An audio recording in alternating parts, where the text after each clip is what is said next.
Before 1886, there was no Johannesburg, no skyscrapers, no stock exchange, no sprawling metropolis of 5 million people at the southern tip of Africa. There was grass, empty highveld grassland, a handful of scattered Boer farms, and beneath all of it, invisible, a ring of gold-bearing rock that no one on the surface had any real reason to suspect was there. There was no apartheid system yet either, not in the form the word would eventually come to mean. There was no deep-level industrial mining anywhere in the world at the scale this place would soon demand. There was no migrant labor system funneling hundreds of thousands of men from across an entire subcontinent into underground shafts. None of it existed until a small group of prospectors walking a farm called Langlagt in the winter of 1886 found something in an outcrop of rock that would change the shape of an entire country, and arguably the trajectory of the 20th century in southern Africa, more completely than any war fought before or since.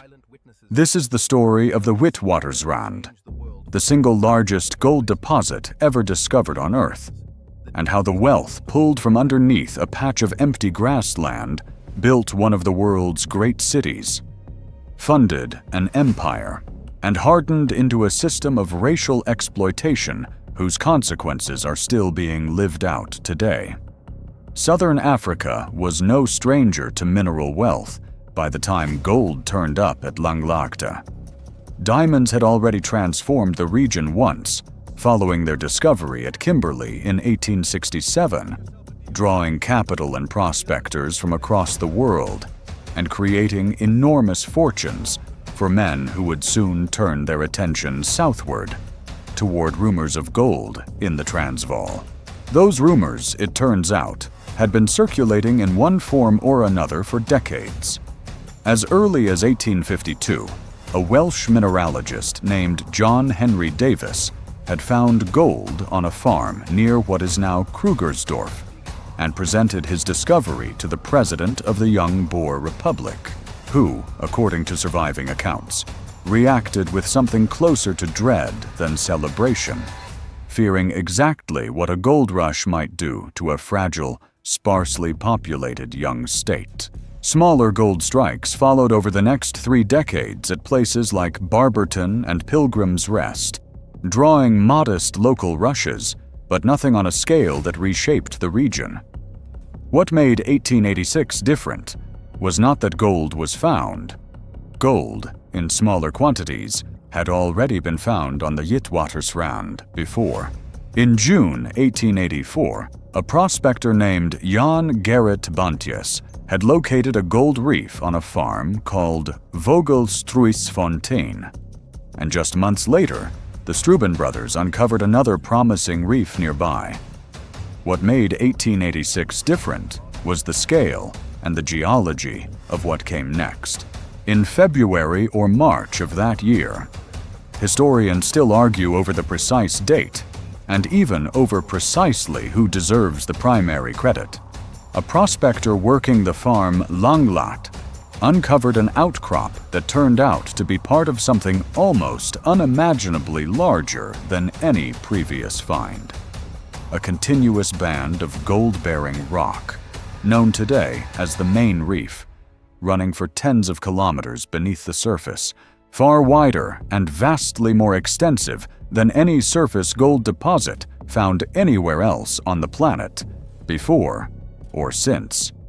For over a century, the credit for this discovery was attributed almost exclusively to a single man, George Harrison, an itinerant prospector.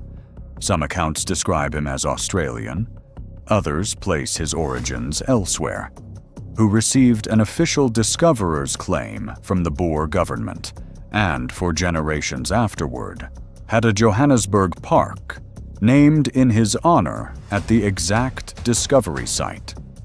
It is a measure of how quickly Harrison's own fortune evaporated that he sold his claim for a small sum and left the district entirely by the end of 1886. missing almost the entire wealth that his own discovery would go on to generate, and vanishing so completely from the historical record that his eventual fate remains genuinely uncertain to this day. In recent decades, historians have increasingly credited a different prospector, Fred Struben, as the true discoverer, or at least as equally responsible, complicating a story that South African schoolchildren were once taught as a simple, single moment of triumph. Whoever deserves the credit, what happened next was unambiguous. Word spread almost immediately, and it spread with a very particular kind of intensity. Because unlike the placer gold rushes that had defined earlier booms in California and Australia, where individual miners with pans and shovels could realistically strike it rich on their own, the geology of the Witwatersrand made this an entirely different kind of gold rush from the very beginning. The gold here was not sitting loose in riverbeds, waiting to be sifted out by hand.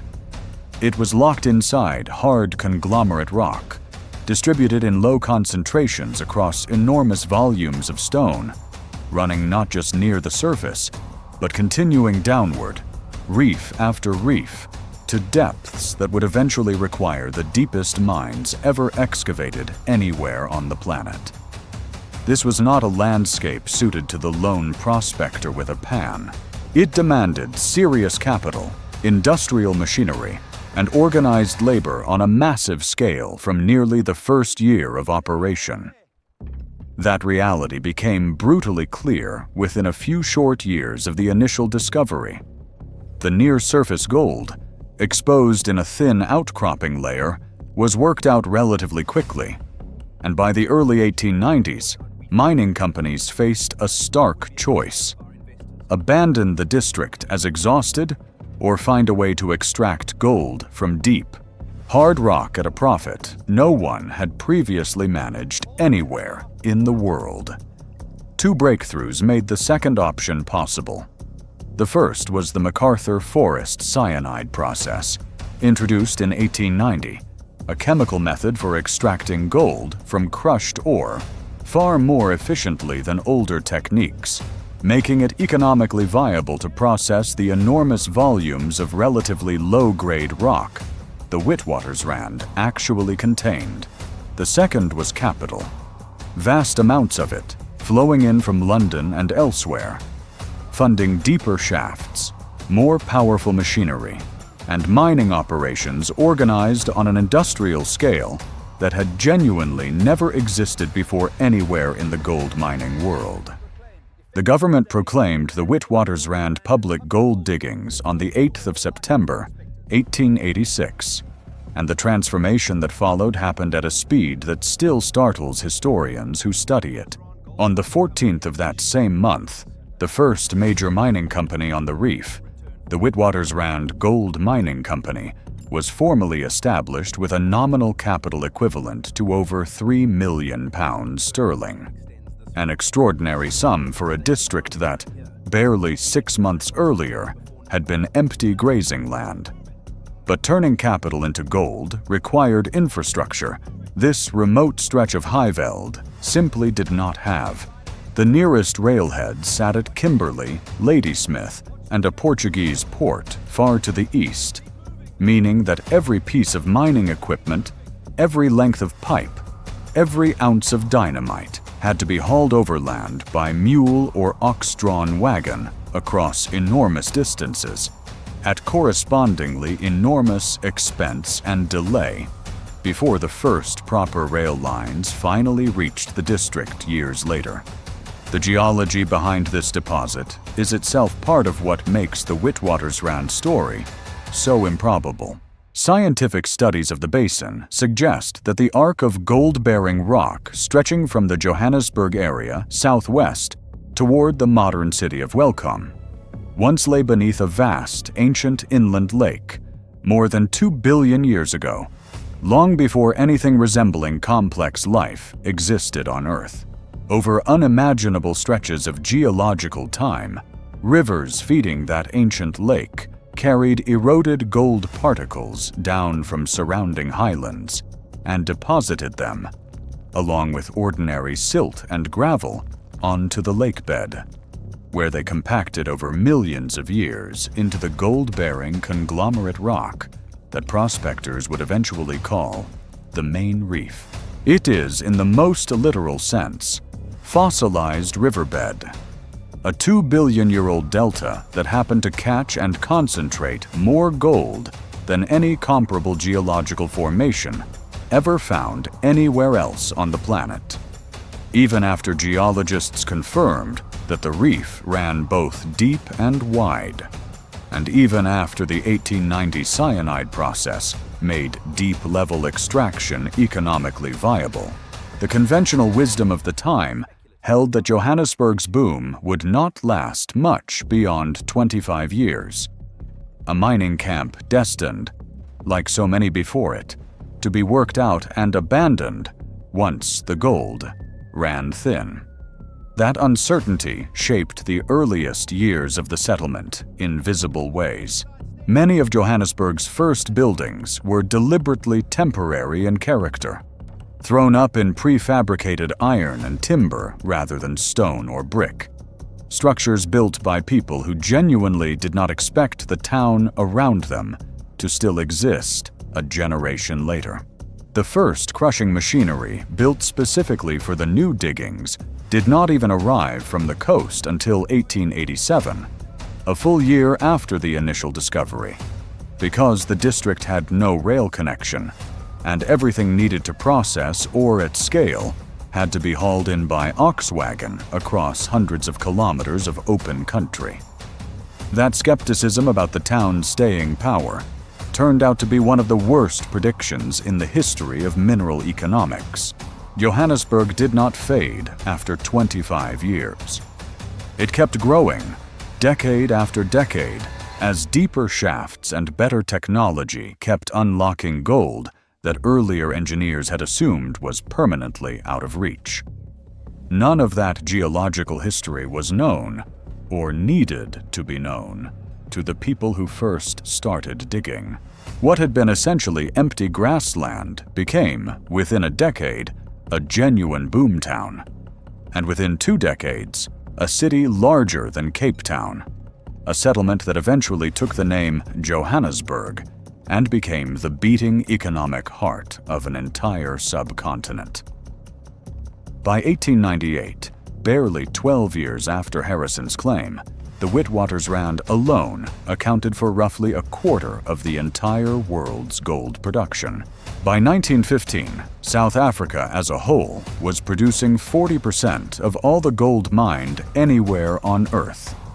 Between 1886 and 1913, somewhere between 116 million and 134 million pounds sterling of British investment capital poured into Witwatersrand gold mining. A flood of foreign money that transformed not just a patch of South African grassland, but the balance sheets of investors and financial institutions on the other side of the planet. That transformation, though, rested from the very beginning on a foundation of labor exploitation that would shape South African society for the next century. Deep-level hard rock mining, at the scale and depth the Witwatersrand required, was extraordinarily dangerous, physically brutal work. And mine owners, determined to maximize profit from an operation that required enormous upfront capital investment, needed a labor force large enough and controllable enough to make the economics work. In 1889, mining interests formally organized themselves into the Chamber of Mines, and one of the organization's very first coordinated priorities was securing what internal records openly described as cheap, controlled African labor, recruited from across the region and increasingly from far beyond South Africa's own borders, from Mozambique, from Basutoland, from Nyasaland, under contract and compound systems that housed workers in barracks near the mines, separated from their families for months or years at a time, paid wages calculated specifically to remain far below what would have been required to attract the same labor voluntarily under fairer conditions. This migrant labor system, born in the earliest years of Witwatersrand mining, did not fade away as the mines matured. It hardened. Life inside the compounds followed a rigid, dehumanizing rhythm. Workers lived in barracks holding dozens of men to a room, ate food provided and controlled entirely by mine management, and were confined to the compound grounds during their off hours under a system explicitly designed to prevent them from settling permanently in the growing city, forming unions, or building the kind of stable community life that might eventually demand better wages. Passes and permits controlled every stage of a black worker's movement, from the rural district where he was recruited, onto the mine property, and back home again once his contract expired, typically after 9 months to a year, at which point an entirely new set of recruits would be brought in to replace him. It became institutionalized, formalized through pass laws restricting black workers' movement, through compound systems that persisted for generations, through a racial division of labor that reserved skilled, better-paid positions for white miners, while relegating the most dangerous underground work to black laborers, earning a fraction of the pay, often a tenth or less of what a white miner doing comparable work would receive. Historians studying 20th century South Africa consistently trace direct institutional lines from the labor practices established on the Witwatersrand gold mines in the 1890s, through to the formal system of apartheid that the South African government would codify into law decades later in 1948. The gold did not simply fund a wealthy society. It funded and helped design the machinery of one of the most systematically unequal societies of the modern era. The wealth concentrated on the Witwatersrand also destabilized the political balance of the entire region almost immediately, and not just along racial lines. The Boer Republic of the Transvaal, a rural, agriculturally focused state governed largely by descendants of Dutch settlers, suddenly found itself sitting on top of the most valuable gold deposit on the planet, flooded with foreign, overwhelmingly British, prospectors, engineers, and investors who arrived by the tens of thousands and rapidly outnumbered the Boer population in the mining districts themselves. Within a decade of the discovery, these newcomers, known as Uitlanders, likely made up a majority of the adult male population in and around Johannesburg, even as the Transvaal remained, on paper, a Boer republic under Boer political control. These foreign arrivals paid enormous taxes into the Transvaal treasury, taxes that came to fund a disproportionate share of the entire republic's government revenue, but were denied full political rights by a Boer government wary of losing control of their own republic to outsiders drawn entirely by mineral wealth, rather than any loyalty to the Transvaal itself. The grievance cut both ways. Uitlanders resented taxation without meaningful representation, while Boer leaders saw the demand for Uitlander voting rights as a barely disguised attempt to vote the republic out of existence from within. That tension escalated dramatically in 1895 with the Jameson Raid, a failed, unauthorized attempt by British colonial figures to spark an uprising among the Uitlanders and topple the Boer government by force, an embarrassing fiasco that nonetheless revealed just how badly some British interests, including powerful mining magnates with direct financial stakes in the Witwatersrand, wanted direct political control over the gold fields, rather than simply access to them as foreign investors. 4 years later, in 1899, tensions between the Boer republics and the British Empire over exactly this question: who would ultimately control the wealthiest gold deposit on Earth, erupted into the Second Anglo-Boer War, a brutal 3-year conflict fought across the South African veld that cost tens of thousands of lives on both sides, including devastating losses among Boer civilians, largely women and children, held in British-run concentration camps where disease and malnutrition killed at a horrifying rate. The war ended in 1902 with British victory and the eventual absorption of the defeated Boer republics into what would become, in 1910, the Union of South Africa, a new political entity built quite explicitly to secure long-term British and international investor access to the gold that had triggered the entire conflict in the first place. Gold, in other words, did not merely enrich this corner of the world. It reorganized it, redrawing political borders, triggering a war between empires, and embedding a racialized labor system so deeply into the region's economic foundations that its consequences outlasted the mining boom itself by generations, well beyond the point when most of the original ore had already been extracted. The scale of what came out of that ground, over the century and a half since Harrison's claim, is difficult to convey in any way that feels intuitive. Geologists estimate that somewhere between 30 and 40% of all the gold ever mined by human beings anywhere on Earth, across the entire span of human history, has come from the Witwatersrand Basin alone.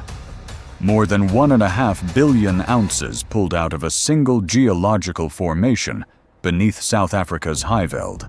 To sustain that output, mining companies pushed their shafts deeper than anywhere else on the planet, eventually reaching depths of well over 3 kilometers below the surface, deeper than most of the world's tallest buildings would reach if turned upside down and buried in the earth.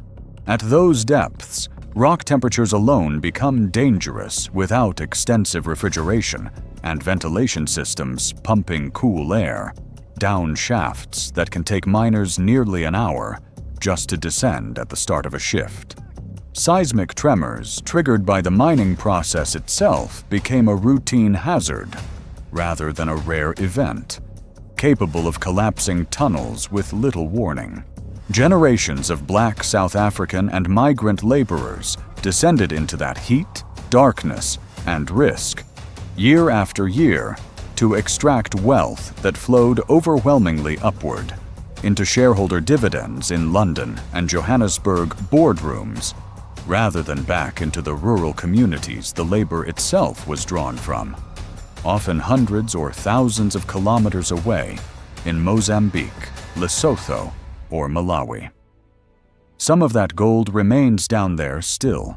Researchers studying the basin today estimate that more than 1 billion ounces of gold may still sit unmined beneath the Witwatersrand, locked away, not because the deposit has run dry, but because the remaining reefs sit at depths or at ore grades that make further extraction economically or physically punishing, even with modern technology. The easy gold, and even the merely difficult gold, is long gone. What remains is the hardest gold left on Earth to reach. Johannesburg itself stands today as the direct, unbroken legacy of that 1786 discovery. Africa's wealthiest city, built almost entirely on a foundation of gold mining capital, its skyline of financial towers rising directly above the same reefs that Harrison, or Struben, or whoever truly deserves the credit, first cracked open with a pick more than a century and a quarter ago. The mine dumps that once ringed the city, pale artificial hills of crushed, processed rock left over from generations of ore extraction, still dot the landscape around Johannesburg's southern edges, some of them now being reprocessed by modern companies capable of extracting the small remaining traces of gold that 19th and 20th century technology simply could not capture, while others have simply become part of the city's skyline, grassed over and built around, an unremarked backdrop to daily life for millions of residents who drive past them without a second thought.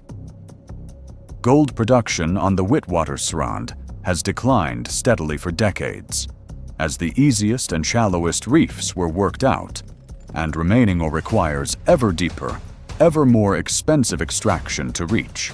South Africa, once responsible for roughly 40% of the entire world's annual gold output, now produces a small fraction of that share, overtaken by China, Australia, Russia, and other producers working shallower, cheaper deposits.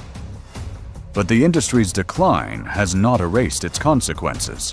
The migrant labor system it pioneered reshaped rural economies across an entire region of southern Africa, drawing generations of men away from home for months or years at a stretch. A pattern of family separation whose social effects researchers still study today. The wealth inequality it entrenched and the racial labor hierarchy it hardened into law remain among the central, unresolved challenges facing South African society 3 decades after the formal end of apartheid.